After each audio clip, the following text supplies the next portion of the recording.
I'm Alex. This is 1808 Barely Legal by a legal tender out of Dongra, WA. If you stick around till the end, I'll tell you a little bit about the distillery, this rum, and how it was made. So let's get straight into the testing. Going to keep it pretty simple. We're going to go for a bit of a smell test, a taste test, and a finish. I'll give it all a thumbs up, in the middle, or thumbs down. And let's give it a smell. As this is an unaged cane spirit, it hasn't spent any time in a barrel. You don't get any of the kind of rum, wood kind of smell out of this. Anything, it kind of smells slightly like cleaning fluid to me. It's not bad, but it's also not inviting like some of the darker rums, which I think I just tend to prefer. It doesn't smell bad. It doesn't smell amazing. I'm just going to give that a medium. Let's go for a taste. So it's quite smooth. It doesn't have a lot of flavour in there. Again, because it hasn't been aged in a barrel, it just doesn't have that kind of woody taste or flavour that you get out of there. Very smooth.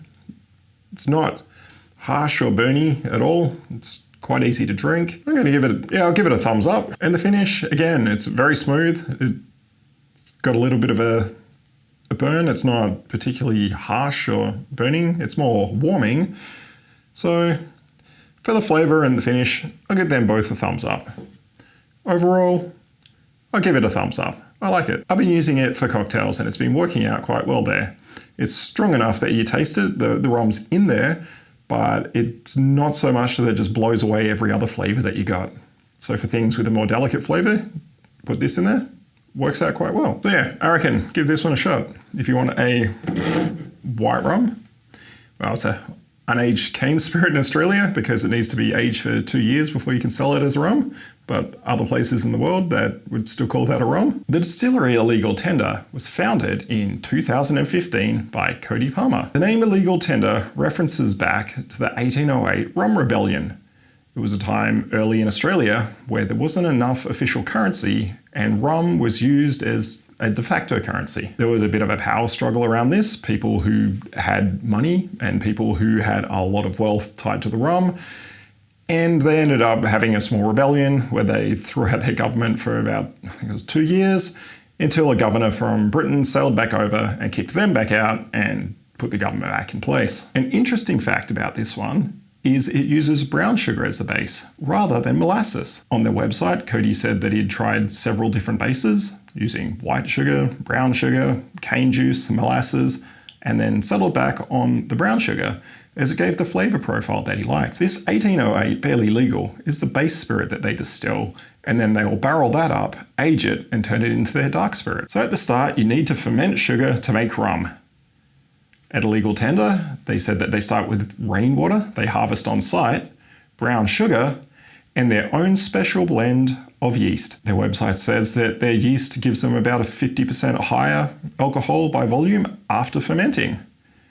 I did some research and it says that normal rum kicks in around 8 to 10% once you've done the fermenting, so that would put that somewhere around 10 to 12% range. They said they have 3 large vats for fermenting this stuff, and it ferments for somewhere from 1 to 2 weeks.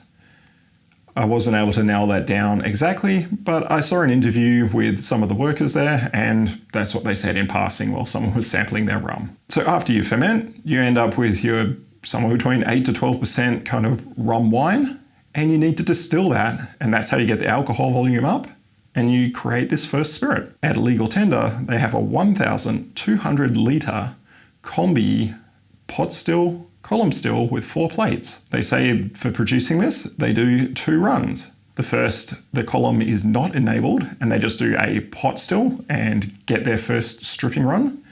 And then they double distill that, feed it back in and gauge the plates and then distill again slowly to end up with this. It says to adjust the flavour, they end up putting an amount of the tails back into this when they distill it. And I'm going to guess the second time. And it also says that they use some of the lees, which is the dead leftover gloop that you get from the yeast after you ferment it. And the final part, at the end, all of their rums, they say, are sugar-free. So this is what they get out of their still after distilling it twice. and it's good to go. So as I mentioned before, I've been using this in cocktails. any cocktail that says use white rum, this works great. It just fits right in. So there you go. That's the 1808 Barely Legal from a legal tender out of Dongra, Western Australia. Would I get this one again? Yeah, I like this. I would get this one again. So if you like that, chuck us a like, subscribe, and I'll see you in the next one. Catcha!